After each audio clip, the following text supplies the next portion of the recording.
들으시는 하나님의 말씀은 사무엘상 17장 1절부터 11절까지의 말씀입니다. 블레셋 사람들이 그들의 군대를 모으고 싸우고자 하여 유다에 속한 소고에 모여 소고와 아세가 사이의 에베스담밈에 진침해 사울과 이스라엘 사람들이 모여서 엘라 골짜기에 진치고 블레셋 사람들을 대하여 전열을 벌였으니 블레셋 사람들은 이쪽 산에 섰고 이스라엘은 저쪽 산에 섰고 그 사이에는 골짜기가 있었더라. 블레셋 사람들의 진영에서 싸움을 도두는 자가 왔는데 그의 이름은 골리앗이요 가드 사람이라. 그의 키는 6규빗 한 뼘이요 머리에는 노투구를 썼고 몸에는 비늘 갑옷을 입었으니 그 갑옷의 무게가 놋 5천 세겔이며 그의 다리에는 놋 각반을 쳤고 어깨 사이에는 놋 단창을 메었으니 그 창자루는 배틀채 같고 창날은 철 600세겔이며 방패에 든 자가 앞서 행하더라. 그가 서서 이스라엘 군대를 향하여 외쳐 이르되 너희가 어찌하여 나와서 전열을 벌였느냐? 나는 블레셋 사람이 아니며 너희는 사울의 신복이 아니냐? 너희는 한 사람을 택하여 내게로 내려보내라. 그가 나와 싸워서 나를 죽이면 우리가 너희의 종이 되겠고 만일 내가 이겨 그를 죽이면 너희가 우리의 종이 되어 우리를 섬길 것이니라. 그 블레셋 사람이 또 이르되 내가 오늘 이스라엘의 군대를 모욕하였으니 사람을 보내어 나와 더불어 싸우게 하라 한지라. 사울과 온 이스라엘이 블레셋 사람의 이 말을 듣고 놀라 크게 두려워하니라. 아멘. 어제 말씀을 통해 우리는 역사의 전면에 등장하는 다윗의 이야기를 살펴보았습니다. 사무엘을 통해 기름 부음 받은 그는 악령으로 고통받는 사울을 돕기 위해 왕궁으로 입성하게 됩니다. 그렇다면요, 이제 남은 것은 이스라엘 공동체 앞에서 이 다윗이라는 존재가 어떻게 드러날까 하는 점입니다. 이는 앞선 사울의 경우에서도 마찬가지였습니다. 사울이 처음 왕으로 세워졌을 때에도요, 그는 길르앗 야베스에서 암몬 군대를 격파했습니다. 그 이후 왕으로서 사람들의 주목을 받게 되었죠. 그렇다면 이제 다윗의 차례입니다. 그는 우리가 잘 아는 대로 블레셋을 무찌르는 일로서 공동체 앞에 공식적으로 등장하게 되어집니다. 그런데요, 지금 상황을 보면 꽤나 어렵게 느껴집니다. 앞서서 요나단의 뛰어난 활약으로 인해 크게 패했던 블레셋은 전열을 정비하여 작심하여 이스라엘을 침공합니다. 1절부터 3절 말씀을 보시면 두 군대가 평지를 앞두고 엘라 골짜기라는 곳에서 서로 마주보고 있는데요. 이제 이곳에서 신경전을 벌인 후에 곧 평지로 내려가 대규모로 전면전을 벌이게 될 것입니다. 이때에 블레셋 진영에서 싸움을 도두는 자가 등장합니다. 고대시대 전쟁에는요, 전면전을 벌일 경우 양쪽 진영 모두 상당한 피해를 받게 되므로 전쟁 초반에는 양측의 대표가 나와서 1대1로 전투를 하는 경우가 많았습니다. 이에 블레셋을 대표하는 자는요, 가드 출신의 골리앗이었습니다. 문제는 이 전사가 일반적인 사람의 범주를 훨씬 더 벗어나고 있다는 것입니다. 일단 키가요, 6규빗 반이었는데 이는 대략 2m 90cm로서 이 사울도 다른 이들보다 머리 하나가 더 큰 사람이었지만 이 골리앗 앞에서는 초라하기 그지 없었을 것입니다. 게다가 이 거구의 전사는 중무장을 하고 있었습니다. 머리에는 투구, 몸통은 가죽에 청동 비늘을 덧댄 60kg짜리 무게의 갑옷을 입었고요. 다리도 각반으로 덧대었고 그가 휘두르는 단창은 7kg에 육박했습니다. 3m 가까운 거구가 육중한 갑옷을 두르고 창을 휘두른다? 아무도 맞설 수 있을 것 같지가 않습니다. 게다가 혹시라도 날아오는 원거리 무기를 방어하기 위하여 그 앞에는 방패를 든 사람이 서 있었습니다. 아무리 머리를 짜내 보아도 골리앗을 이길 수 있을 것 같지가 않습니다. 그런 그가 지금 뭐라고 소리 지르고 있습니까? 8절과 9절 말씀을 보시면요. 그가 서서 이스라엘 군대를 향하여 외쳐 이르되 너희가 어찌하여 나와서 전열을 벌였느냐? 나는 블레셋 사람이 아니며 너희는 사울의 신복이 아니냐? 너희는 한 사람을 택하여 내게로 내려보내라.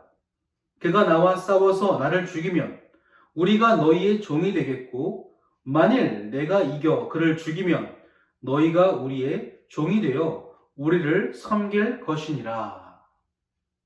한마디로 그는 그 자신이 블레셋을 대표한다고 말합니다.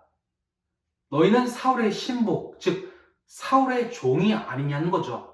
그러니까 나와서 싸우자 이 말입니다. 골리앗의 시선에서는 지금 이 전쟁이 블레셋과 사울의 전쟁입니다. 이기는 자가 지는 자를 종으로 삼는 운명의 한판입니다. 블레셋이 사울의 종이 될 것인가? 사울이 블레셋의 종이 될 것인가? 그런데요, 여기서 우리가 이전 전쟁으로부터 이 블레셋과 이스라엘의 모습을 볼 때 꼭 잊지 말아야 할 중요한 사실 한 가지가 있습니다. 오늘 골리앗을 비롯하여 대부분 많은 사람들은 이 전쟁을 가리켜서 두 나라의 힘겨루기라고 생각했습니다. 강한 자가 약한 자를 굴복시키는 인간의 능력으로 가늠되는 전쟁으로 보았습니다. 그런데 그런 시선에서 볼 때 결국 이스라엘은 블레셋을 꺾을 수가 없습니다. 강력한 철기 문화를 바탕으로 해서 당시 교역과 무역의 통로였던 해변길을 장악한 블레셋은 여러모로 이스라엘을 짓밟을 수밖에 없는 강력한 세력입니다. 그런데 신기하게도 그런 블레셋을 무너뜨리는 일들이 반복되었습니다. 사무엘이 그러했고 요나단이 그러했습니다. 그 이유는 무엇이었습니까? 그 전쟁이 사람과 사람의 전쟁이 아니라 하나님이 이스라엘을 위하여 블레셋과 싸워주신다는 하나님의 전쟁으로 보는 그런 시선. 이것을 가지고 하나님을 의지할 때에 하나님은 여지없이 이스라엘에게 승리를 안겨주셨습니다. 이것을 알리 없는 블레셋은 지난번 패배를 소력하고자 더욱 강력한 힘을 모아서 나아왔습니다. 그것을 대표하는 이가 골리앗이었고 이 정도면 정말 그 누구라도 굴복시킬 자신이 있었습니다. 하지만 그때나 지금이나 이스라엘의 승리의 비결은 동일합니다. 이 전쟁이 하나님께 속하였고 하나님을 신뢰하면 이길 수 있었습니다. 그러나 안타깝게도 오늘 이스라엘 진영에서는 하나님의 군대를 모욕하는 이 거인을 앞에 두고 그저 침묵하였습니다. 11절을 보시면요. 사울과 온 이스라엘이 블레셋 사람의 이 말을 듣고 놀라 크게 두려워하니라. 이 전쟁 앞에서 아무도 나서질 않았습니다. 이스라엘 군대의 그 누구도 심지어 왕이었던 사울도 그저 두려워서 침묵하였습니다. 아마 앞선 전쟁에서 이 요나단의 활약을 기억하시는 분들은 그가 지금 무엇을 하고 있는지 궁금하실 수도 있겠습니다. 이전에 요나단이 전쟁을 앞두고 뭐라고 고백했습니까? 여호와의 구원은 사람의 많고 적음에 달리지 않았다. 그런 믿음으로 싸워서 그는 대승을 거두었고 그런 지난날의 승리와 은혜를 맛보았습니다. 그런데 그는 지금 어디로 간 것일까요? 그런 요나단마저 거대한 전사 골리앗을 보고 선뜻 나서지 못했던 것으로 보아 이 골리앗이 보여주는 힘은 실로 강력한 것이었고 그래서 이스라엘 중에서는 그를 넘어설 수 있는 사람은 전무한 것처럼 보여집니다. 그렇다면 사랑하는 성도 여러분, 오늘 말씀을 통하여 지금을 살아가는 저와 여러분에게 하나님께서 전하시는 심정은 무엇일까요? 오늘도 블레셋 같은 힘 있는 자들은 세상에서 자신의 강력함을 자랑합니다. 자신의 힘으로 남들을 지배하고 군림하고 모든 것을 자신의 발 아래에 두려고 합니다. 힘의 논리로서 지배되는 이 세상은 예나 지금이나 동일합니다. 그런 가운데에 하나님은 우리에게 말씀하고 계십니다. 골리앗 같은 세상 앞에서 하나님의 이름으로 나아갈 자가 과연 누구인가? 우리에게 질문하고 계십니다. 겉으로 보면 절대 이길 수 없을 것 같은 강력한 힘으로 뭉쳐있는 세상 앞에 우리는 그저 초라하게 여겨집니다. 그런데 마찬가지로 이에 대한 승리의 원리 또한 동일합니다. 칼과 단창으로 달려오는 골리앗을 마주하면서 반대로 만군의 여호와 하나님의 이름으로 나아가는 믿음의 사람을 통해 하나님은 승리가 무엇인지를 보여주실 것입니다. 오늘도 그런 믿음으로써 세상을 넘어설 수 있는 또 다른 다윗을 하나님은 기다리고 계십니다.